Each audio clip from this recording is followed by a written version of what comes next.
आज इतना पढ़ लिख गए ना लोग कि अपनी संस्कृतियों से, अपनी संस्कृति से नफरत करने लग गए। गलती किसकी है बताओ? इस देश में बदलाव कहां हुआ? उत्तर दो। ऐसा कैसे हो गया कि तुम्हारे हजारों पीढ़ी गाय को माता मानती चली आई और तुम्हारे आज के टपोरी बच्चे गाय को जानवर कहने लग गए? 4 पुस्तक पढ़ के बोलते हैं ये तो गाय जानवर है, माता तो है नहीं। जबकि तुम्हारा पूरा खानदान 50 पीढ़ी से गैया की सेवा करते आए और माता मानते आए। ऐसा कैसे हो गया जरा बताओ? जानते हो क्यों हुआ? क्योंकि जब हमारे देश में मुगल आए और उसके बाद अंग्रेज आए तो अंग्रेजों ने क्या किया? अच्छा, मुगलों के टाइम पर भी हमारे देश में नुकसान हुआ, पर मुगलों से हम लोगों को इतना नुकसान नहीं हुआ जितना नुकसान अंग्रेजों से हुआ। अंग्रेजों ने क्या किया? अंग्रेजों ने सारे गुरुकुल उजाड़ दिए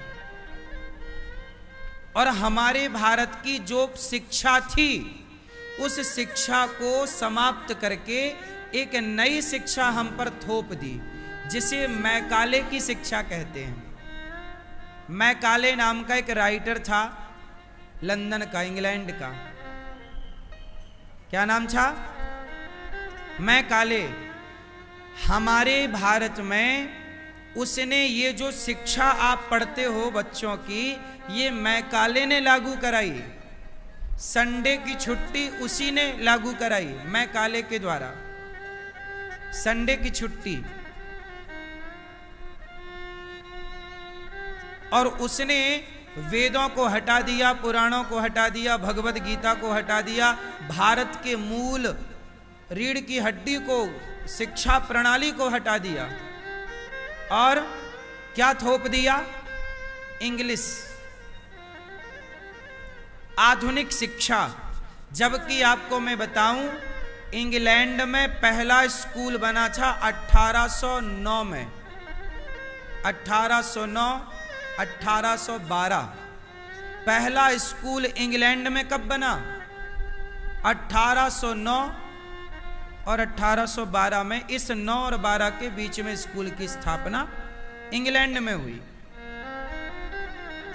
तो आप 1812 कह सकते हैं कि 1812 में पहला स्कूल बना इंग्लैंड में।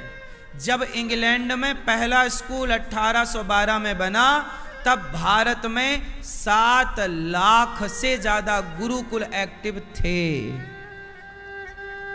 ये ऑन रिकॉर्ड है, देख लेना। ये ऑन रिकॉर्ड की बात कर रहा हूं मैं। इंग्लैंड में एक संस्था बनी।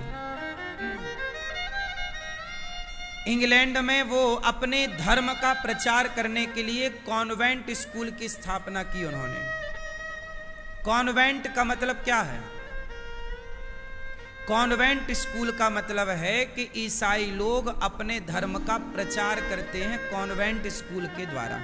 जैसे हमारे यहाँ गुरुकुल है, गुरुकुल में वैदिक शिक्षा का प्रचार प्रसार होता है। जैसे मुसलमानों के यहाँ मदरसा है, जहां वहां मदरसों में मुसलमानों के मजहब का प्रचार करते हैं, वो पढ़ाते हैं। हम हिंदू लोग गुरुकुलों में अपने वेद पुराणों के बारे में पढ़ाते हैं। ऐसे ईसाई लोगों ने कॉन्वेंट स्कूल बनाया जहां पर वो अपने ईसाई मिशनरी को पढ़ाते थे, ईसाईयत को पढ़ाते थे। किसको पढ़ाते थे? ईसाईयत को। अब ये बताओ कि ईसाईयत को पढ़ाने के लिए कॉन्वेंट स्कूल बने। उन ईसाईयत पढ़ाने वाले स्कूलों में आजकल तुम्हारे बच्चे जा जाके पढ़ रहे हैं। जब तुम्हारे बच्चे ईसाईयत के स्कूलों में जाके पढ़ेंगे तो वो हिंदू से तो ईसाई हो ही जाएंगे, फिर वो हिंदू रहे कहां? तुम्हारे बच्चे गुरुकुल में पढ़ाया जाता है मातृदेवो भव, पितृदेवो भव।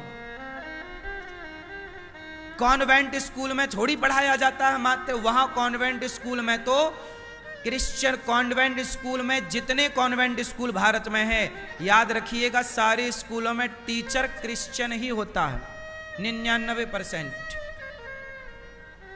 ईसाई ही। अब वो ईसाई अंडा खाने के फायदे बता रहे हैं तुम्हारे बच्चों को, मांस खाने का फायदा बता रहे हैं तुम्हारे बच्चों को। अब होगा क्या कि जब स्कूल में तुम्हारे बच्चों को मांस खाने के फायदे बताए जाएंगे तो बच्चा तो मांस खाएगा,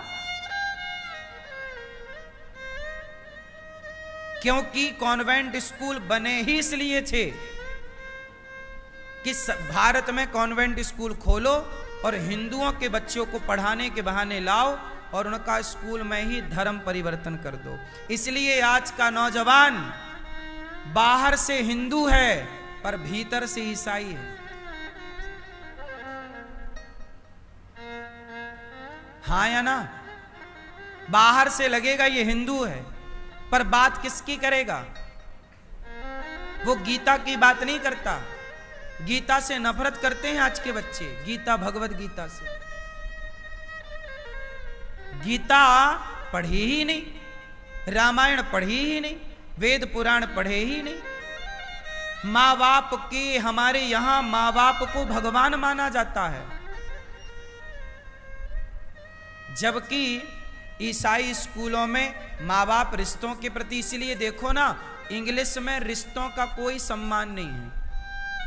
किसी भी इंग्लिश देश में जाइए, कोई भी इंग्लिश देश अपने माँ के पांव धो के नहीं पीता। कोई भी इंग्लिश देश अपने माँ को भगवान का दर्जा नहीं देता। देता हो तो बताओ, देता है? बाप को भगवान का दर्जा देता है?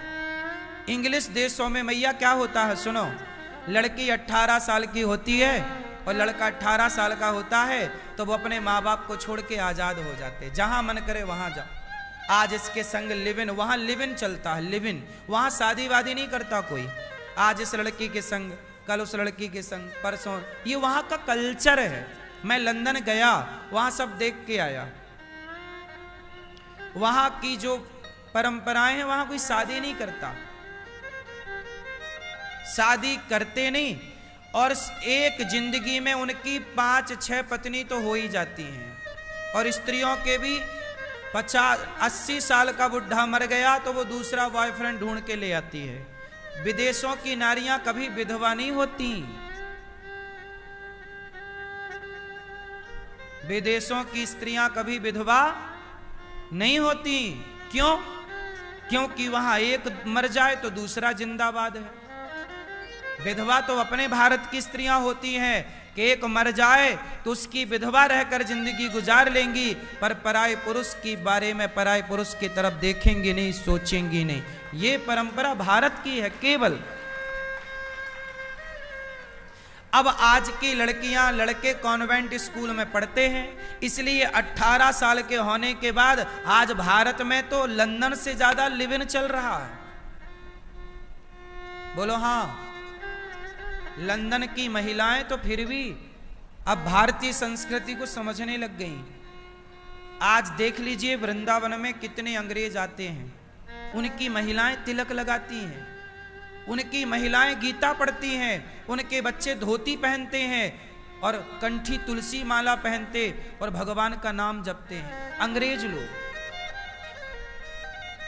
और हिंदुओं को देख लो, तुम्हें तिलक लगाने में शर्म आ रही है, तुम्हें तुलसी की माला पहनने में शर्म आ रही है, तुम्हें बच्चों को गीता पुराण, गीता भागवत, रामचरितमानस पढ़ाने में शर्म आ रही है। मुसलमान को टोपी लगाने में कोई शर्म नहीं है। तुम्हें अपनी संस्कृति का पालन करने में शर्म आती है। गुड मॉर्निंग, गुड आफ्टरनून तो बड़े गर्व से बोलते हो, पर राधे राधे, जय श्री मन्नारायण, जय श्री कृष्णा बोलने में शर्म आती है भारत के लोगों को। अरे ये क्या तुम ले आए पुरानी बातें। जब आप लोग अपनी संस्कृति का सम्मान नहीं करोगे तो आपकी संस्कृति का सम्मान पाकिस्तान करेगा क्या? कि लंदन वाले करेंगे कि अमेरिका वाले करेंगे?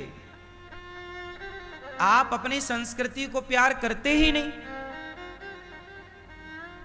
आप पैंट शर्ट पहनते हो, इतनी गर्मी है पर पहने हो जीन्स।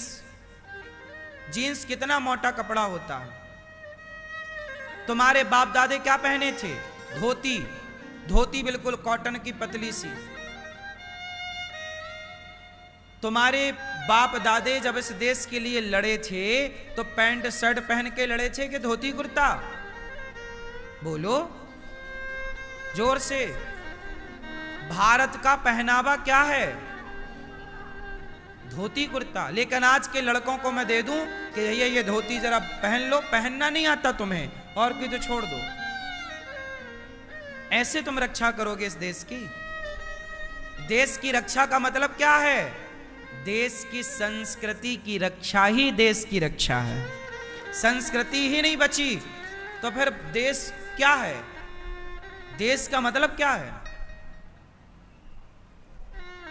भारत किससे जाना जाता है?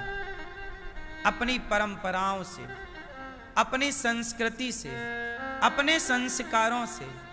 और वो संस्कार, वो संस्कृति आपने उजाड़ दी। अरे कम से कम संडे के संडे तो नियम बनाओ कि हम भारतीय। देखो हमारे यहां कुर्ता भी नहीं चलता था, ये बगलबंदी चलती थी। देखो मैं कुर्ता भी नहीं पहनता, मैं बगलबंदी। ये पहले के जमाने में बगलबंदी थी, इसे चौबंदी भी कहते हैं। कुर्ता बाद में डेवलप हुआ। हमारे ऋषि मुनि और जब राजा महाराजा युद्ध करते थे तो कुर्ता भी नहीं, बगलबंदी, चौबंदी, बांधने वाला। बगल से बांध लिया और कमर में फेंटा मार के लपेट लिया, कांच लगाई, चलो। आज वो प्राचीन पहनावा तुमसे आने वाला ही नहीं। पुरानी मूवियां बनती हैं, उन पुरानी मूवियों में भी देखो पहनावा धोती कुर्ते का है। बाहुबली देख लो, पुराने पैटर्न पे बनी है, उसमें पैंट शर्ट नहीं पहनाया गया। क्योंकि पुरानी परंपरा हमारी श्रेष्ठ परंपरा रही है। हमारा पहनावा अलग रहा है, हमारा खान पान अलग रहा है। दुनिया सुअर खाती है, सांप बिच्छू खाता है चाइना। दुनिया को खाने तक का ज्ञान नहीं है, लेकिन हमारे यहां हजारों सालों से 56 भोग खाने की परंपरा रही है। हम तो सब जानते हैं, जड़ी बूटियों का प्रभाव दुनिया नहीं जानती। आयुर्वेद भारत की देन है। लेकिन आप अपनी परंपराओं को भूल गए। अब आप कहते हो हम हिंदू हैं। कहने से क्या होगा साहब? कहने को तो मैं भी कह दूं कि मैं प्रधानमंत्री हूं, तो क्या मैं कह देने से हो गया? मैं कह दूं कि जी मैं राष्ट्रपति हूं इस देश का, तो आप मान लो। जैसे कह देने से कोई प्रधानमंत्री नहीं होता, ऐसे कह देने से कोई हिंदू नहीं होता। हिंदू का मतलब क्या है? सिंधु नदी के तट की परंपराओं को हिंदू कहते हैं। सिंधु नदी के तट की परंपराओं को, संस्कृति को, हमारी संस्कृति का नाम हिंदू है, किसी व्यक्ति का नाम हिंदू नहीं है। हाड़ मांस के शरीर का नाम हिंदू नहीं है। हमारी वो प्राचीन परंपराएं, जिन परंपराओं में माता को भगवान कहा जाता, मातृ देवो भव, इन परंपराओं का नाम हिंदू है। जो इन परंपराओं को माने वो हिंदू है। जो मां को भगवान अतिथि देवो भव, मातृ देवो भव, पितृ देवो भव, वसुधैव कुटुंबकम, इन परंपराओं को जो फॉलो करे वो हिंदू है। हिंदू का मतलब ये नहीं कि जी आप खड़े हो गए हम हिंदू हैं। काय बात के हिंदू हो? धोती पहनना आती है तुमको? धोती पहनना तुम्हें आती नहीं है, अपनी परंपराओं का ज्ञान नहीं है, और कहने चले हम हिंदू हैं। दिन भर झूठ बोलते हो, दिन भर तुम मांस खाते हो। हिंदू किसे कहते हैं? हिंदू, बोलो बोलो, दू। जो हिंसा से मतलब दूर रहे, जो हिंसा से दूर रहे वो हिंदू है। हिंसा दू, हिंदू, दू मतलब दूर रहे। किससे दूर रहे? हिंसा से। जो हिंसा से दूर रहे वो हिंदू है। आजकल का तो दिन भर वो चिकन मटन खा रहा है, वो कह रहा मैं हिंदू हूं। हिंदू शब्द का अर्थ तो जानो, समझ में आई? हिंसा से दूर, दू मतलब दूर रहे, हिंदू। अब लोग कह रहे हैं हम हिंदू हैं, लोग कह रहे हैं हिंदू राष्ट्र। अरे हिंदू राष्ट्र तो बन जाएगा, बड़ी बात नहीं है। पहले हिंदू की गली तो बना लो, मोहल्ला तो बना लो, गांव तो बना लो, अपना घर बना लो पूरा हिंदू। आपके घर में 4 लोग हैं, एक शाकाहारी है तो 3 मांसाहारी हैं, तो तुम्हारा घर ही तो हिंदू का घर नहीं है। हाँ या ना? तुम तिलक लगाते नहीं, चले हिंदू राष्ट्र। हिंदू राष्ट्र कैसे बनेगा जब सारे लोग अपनी अपनी परंपराओं को प्यार करेंगे, परंपराओं का सम्मान करेंगे, तब ना जाके हिंदू राष्ट्र होगा। आज आप पूछ लीजिए किसी हिंदू से कि भैया गीता का एक श्लोक बता दो, नहीं आता। रामचरितमानस की एक चौपाई बता दो, नहीं आती।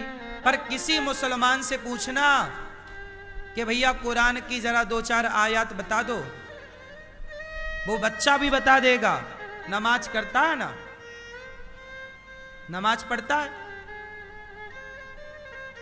सब ईसाई लोग संडे को चर्च जाते हैं सारे, बोलो हां।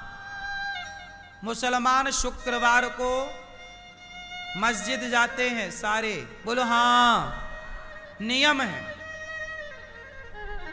तुम्हारे बच्चे किस दिन कहां जाते हैं? शनिवार तक तो जाते हैं, सोमवार से शनिवार तक स्कूल, और संडे को जाते हैं पार्क कुल्फी खाने, आइसक्रीम खाने। तुम्हारे बच्चों को कुछ भी संस्कृति का ज्ञान नहीं है। कौन देगा? माँ बाप दो, आप दो ना, पढ़ाओ। इसलिए मैं काले ने भारत की पूरी शिक्षा प्रणाली बिगाड़ दी। आज भी वही संडे को हम फॉलो कर रहे हैं, आज भी हम लोग मैं काले की शिक्षा को फॉलो कर रहे हैं।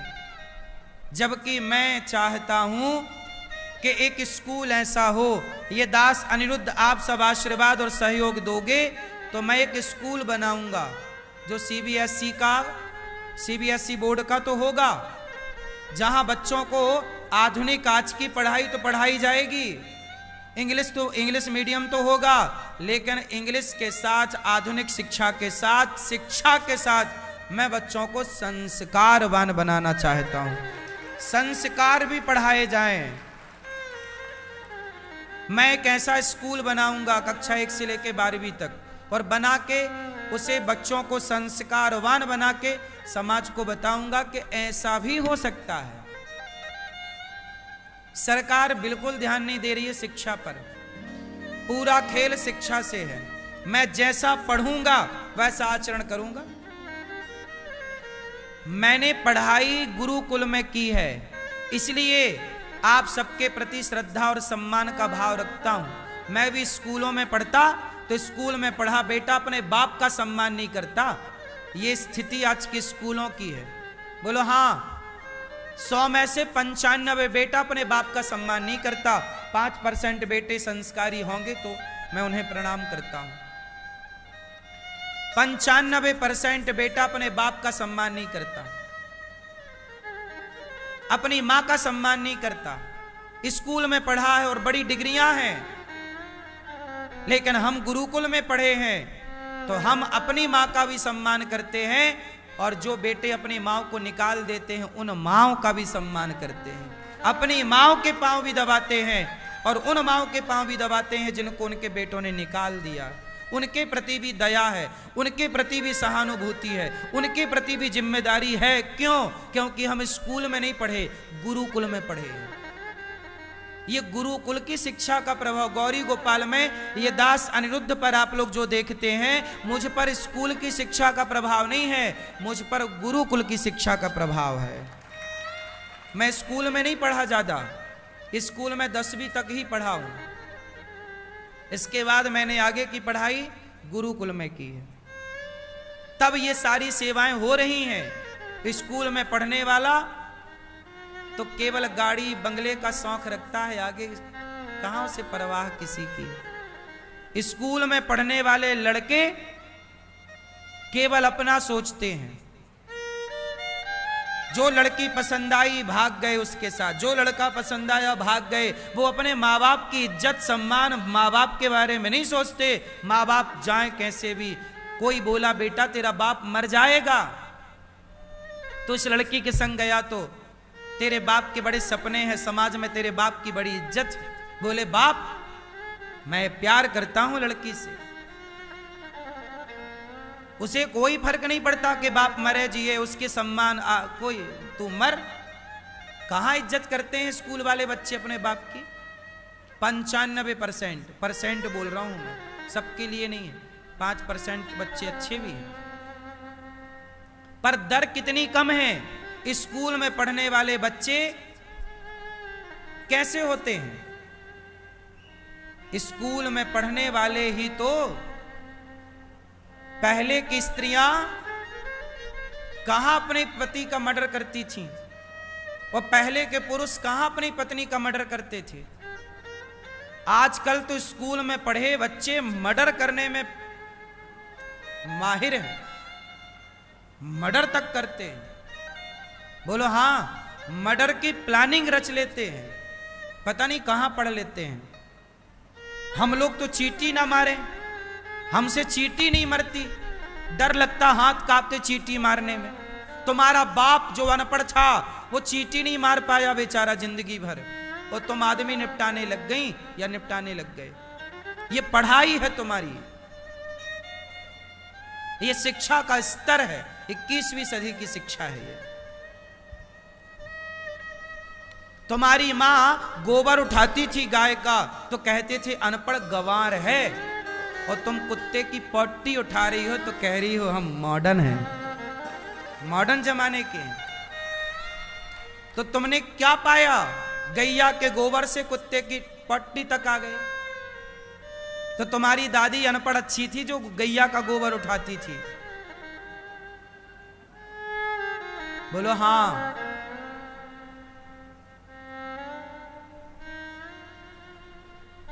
तुम्हारी दादी अनपढ़ थी तो सत्तू बनाती थी तुम्हारे लिए, जिससे तुम्हारे सेहत में कोई नुकसान नहीं था। आज के मॉडर्न पढ़े लिखे लोग पिज्जा बर्गर खाते हैं जो शरीर के लिए जहर है। इतने विकसित हो गए हैं आप लोग। सत्तू से एक नुकसान बता दो और पिज्जा बर्गर से एक फायदा बता दो, बता सकते हो? भारत की परंपराएं सत्तू खाने की रही हैं, सतुआ खा खा के लड़े हैं युद्ध।